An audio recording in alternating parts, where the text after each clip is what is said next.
Hari ini beta berkesempatan bertemu dengan Mas Benz Leo yang sudah punya nama besar di industri musik Indonesia. Beta mungkin mau minta sedikit testimoni Mas Benz tentang Ambon Kota Musik yang akan berulang tahun di tanggal 31 Oktober nanti. Kira-kira gimana?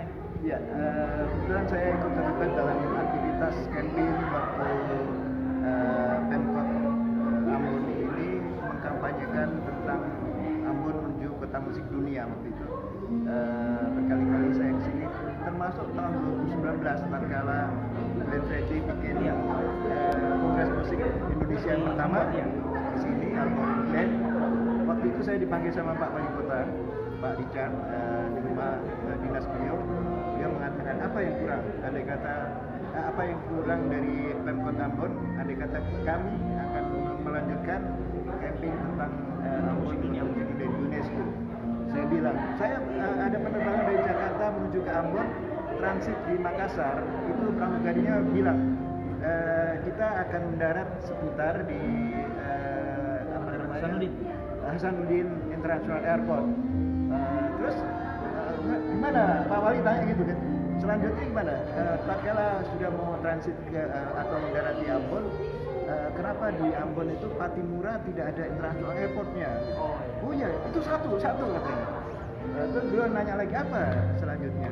Saya kebetulan menginap di satu hotel di tengah pasar. Oh iya. Nah, saya terbangun sama kawan-kawan yang diinapkan di hotel tengah pasar ini jam 3 pagi, karena jam saya selalu saya nggak masih pakai jam Jakarta, masih jam Jakarta. Ternyata jam 3 pagi ramai sekali, itu pasar. Jadi nggak boleh Ambon Kota Musik Dunia ada hotel di tengah pasar dan kami diinapkan di sana. Langsung ditelepon stafnya. Itu ada Pak Benz dan kawan-kawan, ada pembicara dari sana. Oh iya Pak, soalnya kamar hotel sudah habis. Kamarnya sedia tuh di situ. Iya. Itu baru dua. Kemudian saya cerita tentang beberapa hal yang lain. Satu di antaranya adalah bagaimana memfasilitasi para kreator musik itu untuk berkarya, studio rekaman, studio latihan, operasional, dan itu harus ada. Itu yang disampaikan beliau pada program. Badan kreatif yang di situ ada Pak Ari Juliano dari sanalah pada akhirnya terjadi. Nah, kira-kira sekitar 3 bulan lalu saya ditelepon sama Pak Wali. Pak Benz harus datang lagi ke Ambon karena bandara internasional sudah ada. Meskipun ini belum definitif bandara yang terbagus yang ada, tapi sudah ada sekitar international airport dan itu lebih bagus. Karena bandara yang dulu itu saya bilang sama Pak Wali, bandara yang lama itu Pak, itu masih mirip sama stasiun Senen. Pak, stasiun Senen apa nih? Stasiun kereta api Pak. Bukan stasiun apa gitu. Bandara ya. Bandara. Nah itulah yang terjadi pada akhirnya. Saya bilang sekarang kita melihat para musisi berkarya dengan bagus, ada studio rekaman bagus, fasilitasi dan itu ada di terpandang Patimura. Kemudian bandaranya sudah bagus. Mudah-mudahan suatu saat bandara ini lebih bagus lagi sehingga pesawat ada direct dari luar negeri masuk ke sana. Nah itulah yang kita harapkan. Kemudian hari ini Ambon City of Music ini diperingati yang kedua kali. Yang saya surprise sekali adalah pembicaranya ini bagus-bagus tadi bicaranya tentang ini. Harapan adalah ke depan ini harus dipertahankan karena setiap 3 tahun dievaluasi oleh UNESCO dengan harapan akan dipertahankan dan para kreator musik di sini nggak boleh berhenti.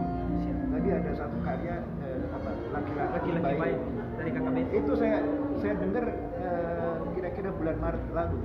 Lagu itu hits sekali di media sosial. Bukan, waktu itu saya pas jadi juri di Pesparali Papua Barat. Jadi kita jalan dari Merauke, Bintuni, kemudian Fakfak dan kota-kota lain. Itu lagu banget. Ini musisi ini harus mendaftarkan karyanya itu pada lembaga manajemen kolektif. karena nanti akan dikolek setiap kali orang bawain lagu itu harus bayar royalti.